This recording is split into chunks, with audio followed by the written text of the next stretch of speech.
ఎన్నికల పోలింగ్ అయితే ప్రస్తుతానికి ఇంకా కొనసాగుతూనే ఉంది. ఇప్పుడే స్టార్ట్ అయింది. అయితే ఓటర్లు పోలింగ్ బూత్లో క్యూ కడుతున్న పరిస్థితి కూడా కనిపిస్తుంది. అయితే అక్కడ ఉన్న పరిస్థితికి సంబంధించి మరింత సమాచారం రాజకీయ విశ్లేషకులు కార్తీక్ అందిస్తారు. కార్తీక్ గారు నమస్కారం అండి. నమస్కారం అండి. కార్తీక్ గారు, మనం చూసుకుంటే ఇక్కడ జాతీయ పార్టీలు కూడా వచ్చి బీహార్లో హోరాహోరీగా ప్రచారాలు నిర్వహించిన పరిస్థితులను కూడా మనం చూస్తూ ఉన్నాం. ఇప్పుడు జరగబోతున్న ఈ తొలి దశ పోలింగ్ కి సంబంధించి 121 స్థానాల్లో పోలింగ్ అయితే తొలి దశ పోలింగ్ జరుగుతుంది. దీనికి సంబంధించి మీరు ఏం చెప్తారండి? అంటే రెండు జాతీయ పార్టీలే ప్రధానంగా పోటీ పడుతున్నాయి. జాతీయ పార్టీల కూటమిలే ప్రధానంగా పోటీ పడుతున్నాయి కాబట్టి జాతీయ పార్టీలు ఆటోమేటిక్ గా ప్రచారం చేస్తాయి, జాతీయ నాయకులు ఆటోమేటిక్ గా ప్రచారం చేస్తారు. ఎన్డీఏ కూటమికి ఇండీ కూటమికి మధ్య పోటీ. సరే, ఇండీ కూటమి అక్కడ మహాగఠబంధన్ అనే పేరు ఉండొచ్చు కానీ ఆ రెండు కూటముల మధ్య పోటీ. అందులోనూ ఎన్డీఏ కూటమిలో మూడవ అతిపెద్ద భాగస్వామి అయినటువంటి నితీష్ కుమార్, అంటే బీహార్ అనేది ఒక చాలా పెద్ద రాష్ట్రం. అక్కడ ఎన్డీఏ కూటమి అధికారంలో ఉంది. ఎన్డీఏ కూటమి అభ్యర్థిగా ముఖ్యమంత్రిగా నితీష్ కుమార్ ఉన్నారు. దాన్ని నిలబెట్టుకోవటం అన్నది ఎన్డీఏ కూటమికి చాలా కీలకం. ఎందుకంటే ఎన్డీఏ కూటమిలో నితీష్ కుమార్ చాలా కీలకమైన పాత్రధారి కాబట్టి ఆ రాష్ట్రాన్ని కాపాడుకునే దానికోసం ఎన్డీఏ కూటమి, దక్కించుకునే దానికోసం ఇండీ కూటమి. ఎందుకంటే గతంలో మహాగఠబంధన్ గెలిచినప్పటికీ నితీష్ కుమార్ అటు ఇటు పిల్లి మొగ్గలు వేసి మొత్తానికి ఇప్పుడు ఎన్డీఏ కూటమిలో ఉన్నారు. గతంలో మహాగఠబంధన్ లో ఉన్నారు. ఆయన అటు ఇటు మారుస్తూ ఉంటారు. నితీష్ కుమార్ యొక్క క్రెడిబిలిటీ దెబ్బ పట్టడానికి కారణం అదే. ఆయన ఎక్కడ నిలకడగా స్థిరంగా ఎక్కడా ఉండడు అనేటువంటిది ఆయన మీద ఉన్న అభియోగం. సరే, ఎక్కడున్నా ముఖ్యమంత్రిగా ఆయనే ఉన్నాడు. కానీ ఒక విచిత్రం ఏంటంటే ఏ రోజు ఆయన ఎమ్మెల్యే కాదు, ఎమ్మెల్సీగా ఉండి ముఖ్యమంత్రిగా ఉంటూ వస్తున్నారు. అది బీహార్ రాజకీయాలకు, ఒక దేశ రాజకీయాల్లోనే నాకు తెలిసి ఇంతకాలం సుదీర్ఘకాలం ముఖ్యమంత్రిగా ఒక ఎమ్మెల్సీ ఉండటం అనేది నాకు తెలిసి ఇంకెక్కడా లేదనుకుంటా. అలాంటిది ఇప్పుడు ఇలా బీహార్ ఎన్నికలు జరుగుతున్నాయి. ఇప్పుడైతే సర్వేలు చెప్తున్న దాన్ని బట్టి ఎన్డీఏ కూటమికి ఎడ్జ్ ఉందని, కానీ ముఖ్యమంత్రి అభ్యర్థిగా మాత్రం తేజస్వి యాదవ్ వైపు జనాలు మొగ్గుందని. కూటమిగా చూసినప్పుడు ఎన్డీఏ కూటమికి మొగ్గుంది. ముఖ్యమంత్రికి ఎవరు బాగుంటది అన్న కాదు తేజస్వి యాదవ్ ప్రజలు చూస్ చేసుకుంటున్నారు. అంటే బీహారు మదిని గెలిచినటువంటి మాస్ లీడర్ గా తేజస్వి యాదవ్ ఉన్నాడు.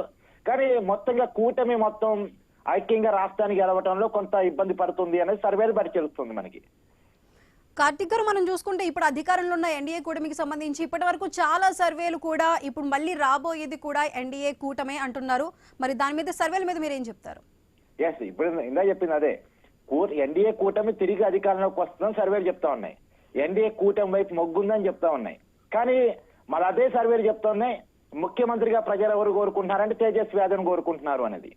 తేజస్వి యాదవ్ కి మాస్ ఫాలోయింగ్ ఉంది. కానీ కూటమిగా చూసినప్పుడు ఇండీ కూటమికి లేదు, ఎన్డీఏ కూటమి వైపు మొగ్గుంది అని సర్వేలు చెప్తున్నాయి. కానీ సర్వేని గుడ్డిగా నమ్మాల్సిన అవసరం లేదు.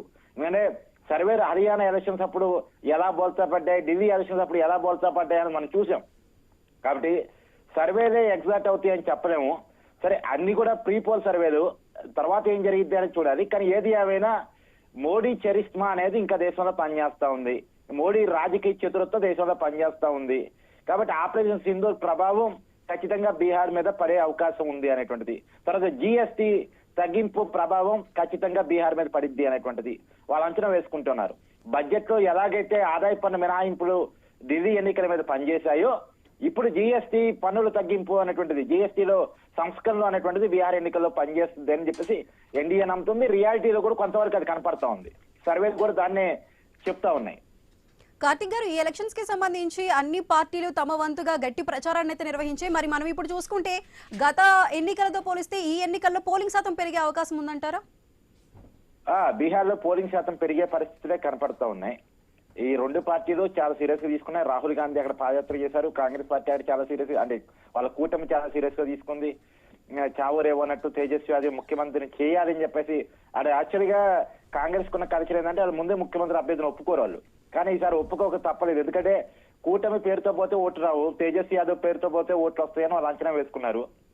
కాబట్టి ముఖ్యమంత్రి అభ్యర్థిని, అంటే నితీష్ కుమార్ పదే అన్నారు నాకు వ్యతిరేకంగా ఎవరున్నారు అక్కడ, ఎవరు ముఖ్యమంత్రి అభ్యర్థి అని చెప్పమని చెప్పేసి మోడీ నితీష్ కుమార్ పదే అడగటం వల్ల వీటిలో కూడా చెప్పాల్సిన తప్పనిసరి పరిస్థితిలో పడ్డారు.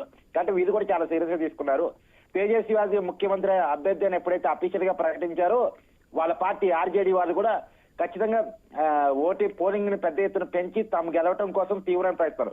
ఎప్పుడైతే పార్టీలు శక్తి మేర పనిచేస్తాయో అన్ని రకాల యుక్తులకి పదును పెడతాయో ఆటోమేటిక్ గా పోలింగ్ శాతం పెరగడానికి అవకాశం ఉంటుంది కదా. రైట్ కార్తీక్ గారు, థ్యాంక్ యూ అండి.